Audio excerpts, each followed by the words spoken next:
Welcome to DC Insiders, where we bring you sharp views about global issues with relevance to Taiwan from the political capital of the world here in Washington, DC. I'm your host, Wenchi Yu. The second Trump administration's newly released national security strategy places deterring conflict over Taiwan at the forefront of U.S. Indo-Pacific priorities, citing Taiwan's semiconductor dominance and its pivotal role in securing vital sea lanes amid China's military buildup. As President Trump signs the Taiwan Assurance Act, pauses sanctions on China's cyber operations for detente, and navigates tense calls with Xi Jinping over Japanese rhetoric, questions swirl about Washington's evolving stance on China and Taiwan. Today, we're speaking to Peter Mattis, president of the Jamestown Foundation, to unpack these developments and assess Taiwan's preparedness and resilience in an era of heightened gray zone warfare and U.S.-China rivalry. Welcome, Peter. Thanks for joining us. Thank you for having me.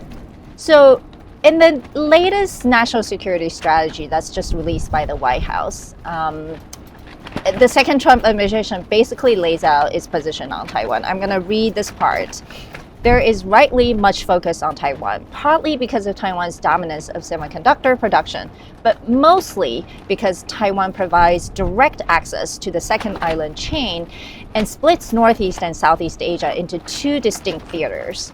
Given that 1/3 of global shipping passes annually through the South China Sea, this has major implications for the U.S. economy. Hence, deterring a conflict over Taiwan, ideally by preserving military overmatch, is a priority. What are your thoughts? Look, it laid out very, very clearly why Taiwan is important. I think there's a couple of important things to look at in light of this national security strategy. Right? There are people who are pointing out that this puts a heavy focus on sovereignty and not being involved in domestic affairs. Right. It does, I believe, have language about not supporting independence, or unilateral changes to the status quo. But it is saying that this is not a domestic issue, right? In light of everything else, it's pretty clear that whatever Beijing has claimed, this administration does not believe that this is a purely domestic affair. I thought it's interesting that it says, well, its semiconductor dominance is important, but most importantly, it stresses that it's on the first island chain, and securing that position is extremely important. Does that mean that the defense consideration is more than the economic security consideration? There's an important element of economic security in the strategy itself about resilience in supply chains, a number of other ways. So if you started plugging in Taiwan into all of those different areas, you realize that it's much bigger than this direct language. This language, I think, is very specifically there to express the deterrent intent, if you will, toward Beijing, of saying, like, don't do this, right? As the president said back in October when he was interviewed, he said something like, I hope they won't, they shouldn't do it, it will be very dangerous for them.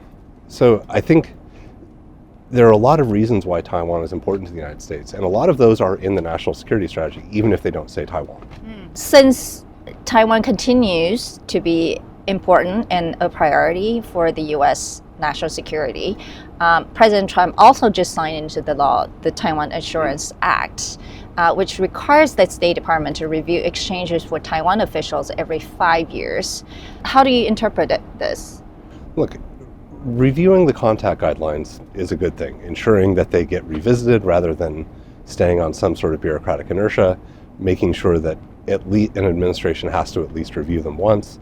Like, these are all sort of, generally good things, but they're also, in the grand scheme of things about U.S. policy toward Taiwan, I don't think they're that real or that important. And I hate to put it this way, but having spent some time on Capitol Hill and realized that, we do some things that, like, it might sound important, but does it really change anything? And if you want to change things from Congress in the executive branch, you have to be thinking about how you change the incentive structures, right? So this just says, hey, we'd like to review the contact guidelines when you have them. But if you were wanting to change behavior, what about the State Department has to report to Congress anytime they refuse or delay a meeting with Taiwan counterparts, from at any of these levels? You've got to do something a bit more aggressive. More recently, we've seen a lot of reports, as you alluded to earlier as well, about how Taiwan could be sacrificed or being on the negotiation table with China. So there's a FT report that says the Trump administration's plans to sanction China's Ministry of State Security over the Salt Typhoon cyber attack have been put on hold to avoid the undermining of U.S.-China détente. The report also notes that Stephen Miller, who's now the current Deputy Chief of Staff, has been tasked with coordinating China policy to protect the détente. So does that suggest a lack of prior coordination on China policy within the Trump administration? That's the first question. And then second, potentially a less hawkish position toward China from this administration? In the questions themselves, there's two pretty distinct components. The first is that I think, like a lot of governments or administrations that have cut staff way back, they start to realize that, well, wait a minute, we can't keep track of all of the different organizations and departments that have the authorities to do these things, right? They don't require presidential sign-off. But usually they still kind of coordinate with the White House, right? Or the White House plays a role to make sure one hand doesn't do something that, blinds the other hand. But the other hand, like, we're kind of at a bit of the other extreme, where you don't have a lot of things bubbling up and saying, hey, we can do this, let's bring this to the table, right? Where different agencies are saying, here are the tools we've got. Are you saying that this administration has cut its National Security Council too deep, that it may not have enough staff to coordinate among different agencies? It means that if you're not going to coordinate from there, you're going to have to coordinate from somewhere else, right? So that's a very natural follow-on to say, okay, well, we'll do this from the Chief of Staff's office and through a Deputy Chief of Staff, right? And that, I think, it's important one way or the other to have someone who is designated to do this and actually has some view across what is taking place in the government, because we've talked a lot about how the PRC and the Chinese Communist Party has this kind of whole of society threat. They're affecting our economic well-being. They're affecting our cultural products. They're affecting the integrity of our political system. They're a military challenge, right? If you don't have someone at senior levels who's trying to ride herd over it, then you're not really going to be able to keep track of what our government has been doing. But in the past, it was kind of a national security advisor or deputy national security advisor's role, right? Right. So on the other side, though, of like this question of détente, are they softening? I think you have to look at this, again, with the language of the national security strategy, saying what some of the principal threats are, identifying the PRC threat to Taiwan very clearly as one of these major issues, that this is largely about buying time, right? You don't see any sort of stand down on the efforts to change supply chains for the Department of War or the Department of Defense, whether you accept the congressional prerogative, right? They're making the investments that they need to try to break free of some of the chokeholds that the PRC has. You see a lot of other things that are happening quietly across government that really are about preparation. And they don't require being loud, right? There are lots of things that we can do that are incredibly helpful or incredibly productive that are about reducing Beijing's hold on us. But if you were to go hard really quickly, you're going to end up surprised, as I think this administration was this year, by Beijing's willingness to use the tools, their assessment of the shift in national power that makes them able to wield this coercive power more effectively. And they ran straight into that. Whether they succeed or fail, it remains to be seen. There's time to run. But they've come into office very clearly understanding that some fundamental changes underpinning the US-PRC economic relationship had to take place. They knew that there was something that had to take place with the trade imbalances. And we can disagree on or debate some of the tactics that they've chosen, right? But one of the effects of US tariffs has been PRC dumping on world markets. And they've done a lot of damage to a lot of countries' economies. This is not a US-China thing. This is actually now the PRC against the world, right? Even other countries are going to have to do it, right? Whether you're talking about German automobiles or any of a host of other things around the world. So again, it's a positive outcome. Was it the intended one? I hope so. Could we have done it with less damage? I would also hope so. But let's recognize that there were some bigger things at stake, and there were some big actions that were being taken. And as a result, it's some will be good, some won't be. right? Because how can you foresee all of the effects of what's taking place? So it sounds like you're less worried about Taiwan could potentially be on the negotiation table. But my issue here would be what is worth trading Taiwan for? Like, if I were going to critique one of the things that came out of the Busan meeting, it would be this replaying of getting an agreement from the PRC and us taking off action, say fentanyl tariffs, for example, a partial reduction of those, when the PRC hasn't delivered. That's the thing that bothers me the most about this sort of the U.S.-PRC relationship and what's been coming out of this, because we traded away something that was real, something that bit on the PRC side, in exchange for the promise of future cooperation. We've been doing this since at least 1985, when we signed the first 123 civil nuclear sharing agreement, right? Yeah. Does China have an export control system? No. Have they followed through on all of the things that they had said they were going to follow through as part of sharing civilian nuclear assets with them? No. And yet we continue to do it, and we continue to look the other way. And you can look at it through the WTO probationary status. You can look at it through all of these issues where we held off. So why do you think the administration was willing to make that compromise? I think they were staring down the barrel of the gun of rare earth elements and what that could mean. And there was a question of, okay, how far do we go? Like, what is the appropriate way? How much are they pushing?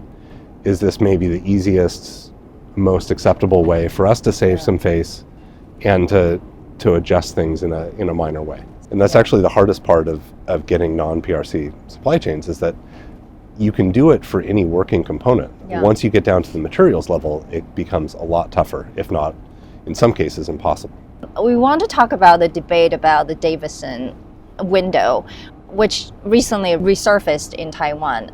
You have said that 2027 doesn't mean that the People's Liberation Army will actually invade Taiwan, but represents an important benchmark. Can you elaborate on that?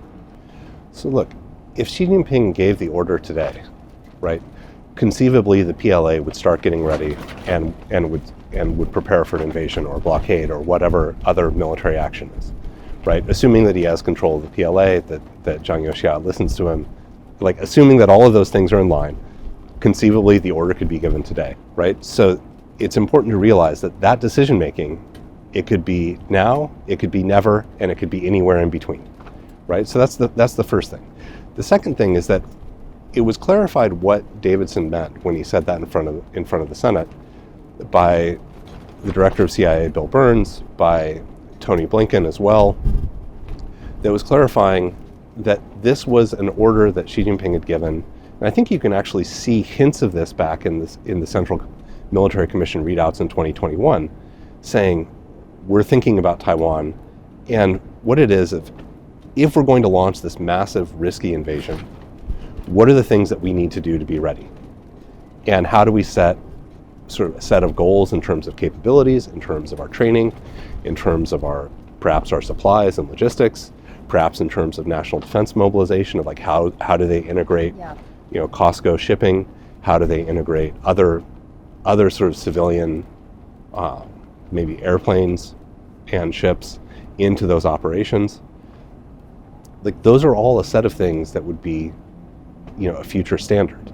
So that's what the Davidson window really was saying there was this order from sometime around 2021 to the PLA, like, your progress, your conduct is going to be evaluated by how you're doing based on these benchmarks. But apparently that's a very important goal for the PLA in order for them to mobilize their entire military system towards. Right, but this is the way the CCP does things anyways, right? It's a feature of Leninist parties that they have to set goals, they have to work toward them. And I think this is one of those structural, call it instabilities, if you will, say in cross-strait relations, in the relations with the PRC in the United States, with the relations with the PRC in the rest of the world, right? They set their objectives and they work toward them. And often from the outside, we start confusing tactical shifts as a change of those objectives. Right, let's remember that Mao starved 30 million Chinese people for the sake of becoming not Asia's largest steel producer, but the world's largest steel producer. And after the Great Leap Forward, it's not like they gave up the goal, right? They changed the approach, and in the early 1990s, they did become the world's largest steel producer, right? It's a good example of how some of these goals are built into their system, and they're saying, okay, we're going to keep doing this, and we'll figure out the way to get there, right? So if we're talking about instability in the Taiwan Strait, the instability is that there is one party that does not accept the status quo, and that's in Beijing. It's a structural thing that makes this dangerous. Whether you attribute it, if you're going to say that Lai Ching-te is a troublemaker, the way that Chen Shui-bian was a troublemaker, right, or Tsai Ing-wen before the current president, then you have to acknowledge that, well, actually, the only side that doesn't accept this is in the PRC. We can say that, day in, day out, like, yes, President Lai, for example, could affect that, right? He could stand up and say, I want Taiwan to be independent, right? Doesn't change the fact that he can't actually do that because it requires the referendum. Right. But he could do that, and maybe he could stir up trouble. But ultimately, the actions that make this worse, the actions that are destabilizing, would be coming from the PRC side. I also wanted to, since we were talking about Taiwan Insurance Act, and it didn't seem like you think, that moved the needle as much. And given this almost fixed U.S.-Taiwan relationship framework based on Taiwan Relations Act, and of course there's 6 assurances and all these different things. Do you think all these principles and guidelines are still relevant to today's dynamics between Taiwan, US, and China? Anything that needs to change? Even strategic ambiguity? I'm comfortable with strategic ambiguity because no matter what, you can't get around the fact that the United States going to war is a decision for the president and it's a decision for Congress, right?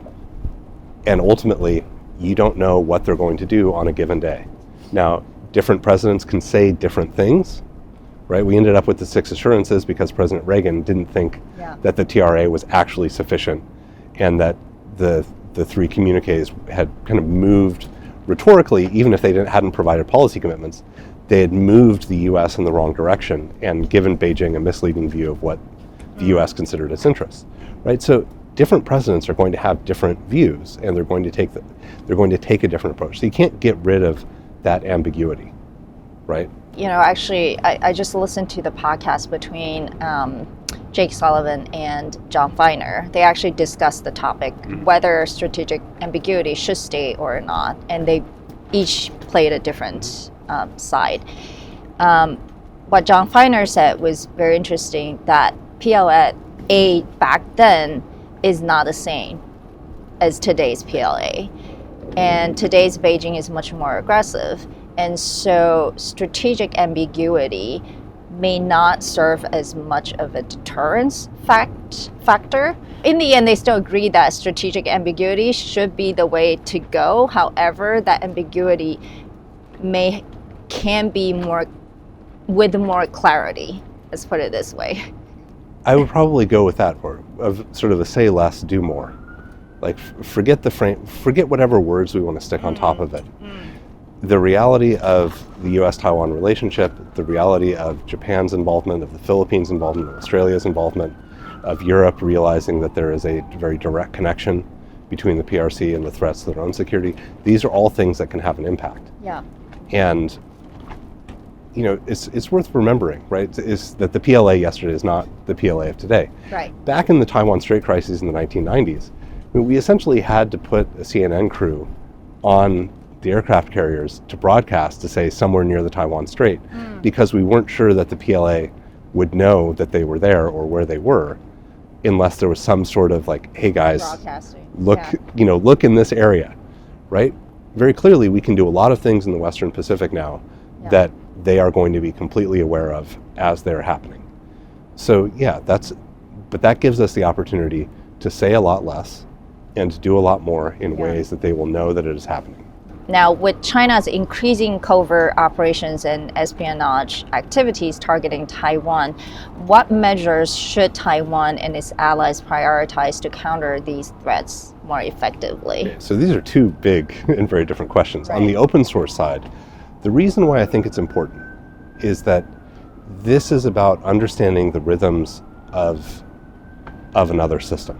Let's remember that the PRC is a continent-sized country, right, with a central government, 34 provincial units, 300 prefectural level cities, like 4,000 plus counties, with 93 million party members that it has to keep informed and guided in the right direction. So they have to communicate in public. They have to put these things out there. And there's also an awful lot that's taking place in the propaganda world, that's taking place in messaging for PLA readiness or not. And it's worth knowing what those things are. It's worth understanding them. Are you saying we're not paying enough attention to it? I don't think we're paying enough attention to it. This is something where I would say the United States of America, whether it's civil society or the public sector, because, and the same would actually go for Taiwan, because in some cases there are now commercial capabilities, right? Commercial imagery, for example, is able to deliver quality that's better than the top secret stuff from the 1980s. Yeah. So it allows us to actually have a different kind of conversation about national security threats. And yet when you see a lot of senior leaders speaking, whether it's in Taiwan, whether it's in the United States, you see a lot of generalities about threats. But if we're talking about needing to make sacrifices and needing to make trade-offs, right? This is the central feature of the debate in Taiwan over defense budget. It's like, what are the trade-offs? Then having a clear and open picture that can be discussed is a vital part of having a healthy democratic discussion about how our countries should respond to national security threats, not just trust us. Trust us, it's bad. Well, bad in what way? What should we support? Should I be making time on the weekend to go teach my child to shoot? Like, how bad are we talking about here? Should I be stockpiling rations? These are all questions that people and governments should be able to discuss, because ultimately, right, national security in a democratic state relies on a leader or leaders being prepared to say, this is what we're engaged in, this is what we fear. And open source enables an entirely different kind of discussion, right? Look at the last time that people have talked about space weapons from China and Russia, right? It's in a very hush-hush, closed way of like, well, trust us, it's really bad. But you can go into open source data, and what observers are able to put together says, well, actually, no, here are a lot of examples of how Chinese and Russian satellites have ended up around our own, maneuvering in ways that are sort of testing these things are, right? That's a specific claim. It's something that can be checked out. And others can go digging and look for it and say, okay, our government is telling the truth. That's an important piece. Now, how about the espionage piece? In Taiwan specifically, I do think that there is a case to be made for the judicial yuan being a little bit more open with the national security cases.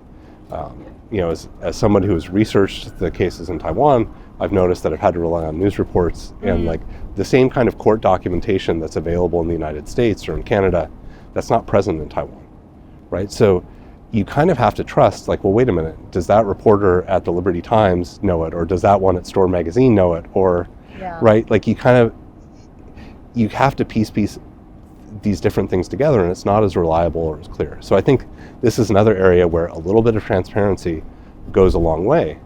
And, from an open source perspective and helping people, when a government authority sort of says, like, this is the Ministry of State Security, or this is the United Front Work Department of whatever level or province, or China Academy of Sciences, then that kind of puts an anchor, if you will, for an open source researcher to be like, well, if this is bad and this is worth dealing with, okay, then what else is here, right? And if it's anchored to this and it's real and concrete, now they can really do something to start exposing some of these networks and engaging, like helping engage in a discussion, because democracies can't arrest our way out of this. Now, related to that is the recent ban of Xiaohongshu.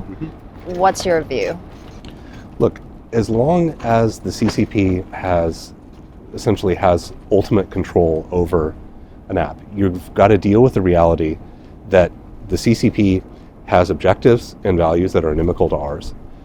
If a company is tied into the party army state the way that ByteDance is, there's also another set of levers. Because the CCP has a demonstrated intent and willingness and past practice of manipulating information on a mass scale. And the more they push that out, they can affect mass sentiment. They can affect what people believe. And that's something that we should be incredibly wary of. And the response is obviously to be like, well, bad corporate actors can exploit X and Facebook and all of these other platforms. Yeah. It's like, yeah, but the difference is that is an external actor shaping a platform. This is the ability of the party to operate inside a platform to manipulate the entire platform, not just the content that's pushed onto it, in ways that will shape people's opinion, shapes people's emotions and sentiment. And that's a very fundamentally different thing. Well, with that, thank you so much for joining us today and helping us understand some of the trends that are coming out of Washington, D.C., and also your view of today's Taiwan. Thank you. Thank you very much. It's good to see you again. Thank you for watching DC Insiders. Please follow us on social media to get the latest episode. See you next time.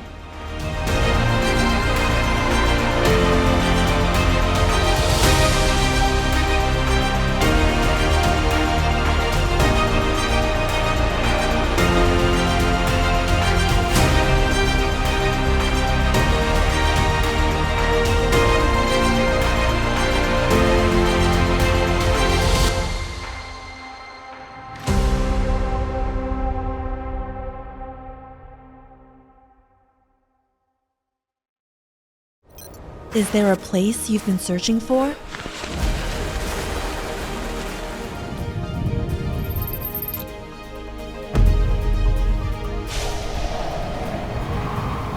We bring you stories, not just to Taiwan, exploring the issues that matter to you.